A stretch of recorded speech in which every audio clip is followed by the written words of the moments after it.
I'm Shondell Rimmer, and I am a vocalist. Tom Van Cedars, and I play piano, and we both compose music. And for this project, we compose music together.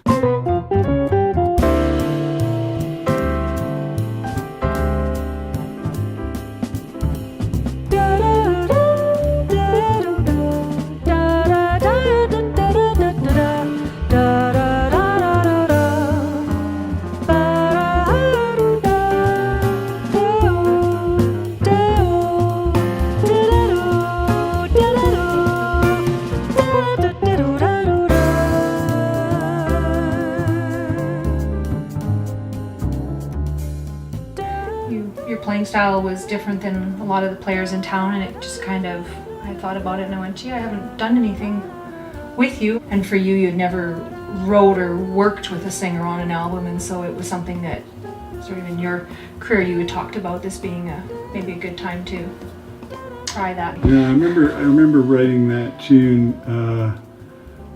One that had the flugelhorn. Yeah, that's right. So you sang the tune that was written for a horn. Yeah. And I thought it was really interesting to hear the voice, sing what was an instrumental tune.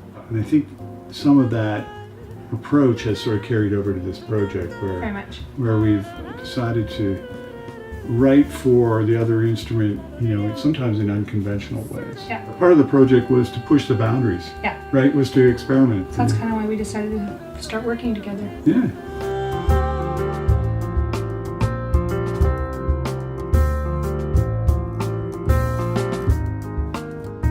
We worked together for long stretches of time. We would get together at least once a week. Once a week. Yeah. And have our session where we would brainstorm the music. And we'd work on our own too, but we would come back together and test out the material together. Yeah. And I always looked forward to those sessions. They were really fun. Great. You can come to the table with something and then have the other person sort of complete it, which was often what we were doing. We'd come to a practice session with an idea. Yeah. And then the other person would listen to it and kind of evaluate and be the sounding board. Yeah. And then say, hey, but how about we try this, or how about we try that? Yeah. And that's really, I think, how a lot of our tunes have sort of come together.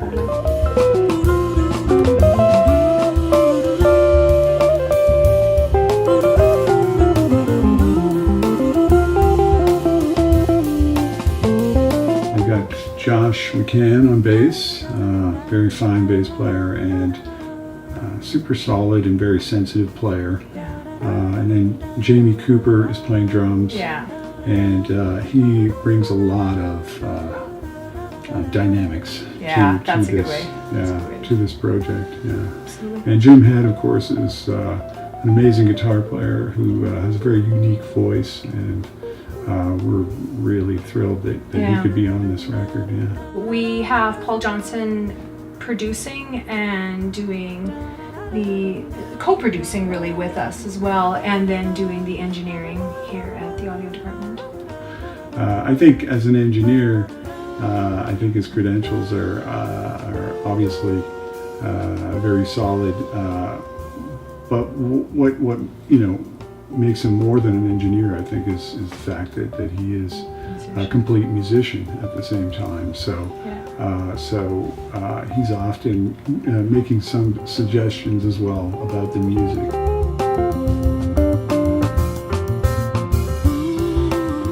Well, I had one for me that always stood out from the very beginning. Do you know which one?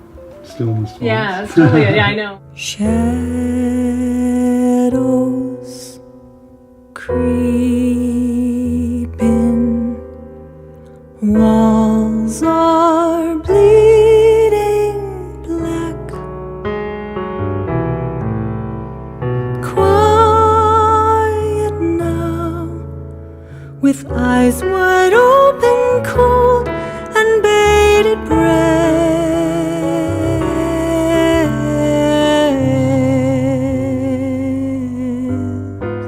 It's a story from a child's perspective of falling asleep at night when the parents walk out of the room, and how everything just shadows come in at you and it just gets really scary and so it's pretty creepy. That song, right from the beginning, I just thought it was so creative how we approached it.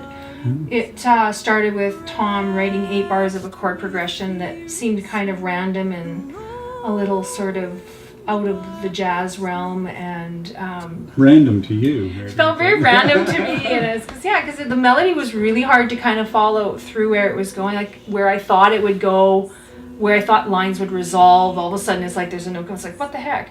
And so it challenged my ear a lot. The melody everything just took on this really kind of creepy kind of context. And so I decided to write the lyrics based upon a free verse style.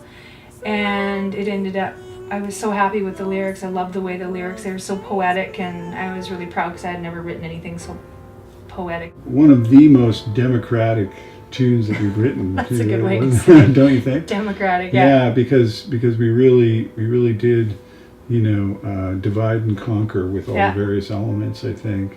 Yeah, some kind of stand out for me. I think cowboy jazz actually really stands out for me. Off he rides, not sure of where he'll go or what he will find.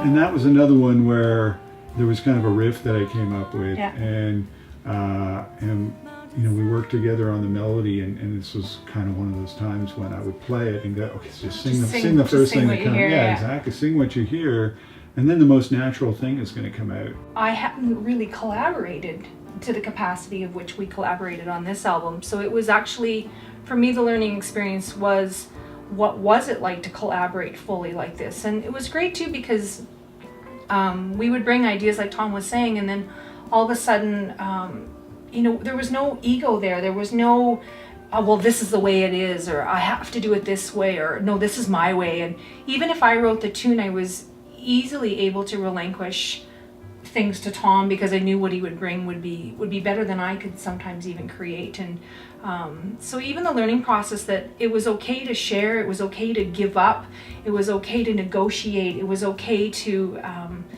be creative together, to actually make it a partnership in the writing, truly was. Yeah. And that was something that was a great learning experience for me. But it was like there was just no ownership, and I think that's what I learned the most, is that there was so much freedom in collaborating. I never thought that was possible. Yeah, because then you don't have to own the tune completely yourself. You sort of give up control. Yeah.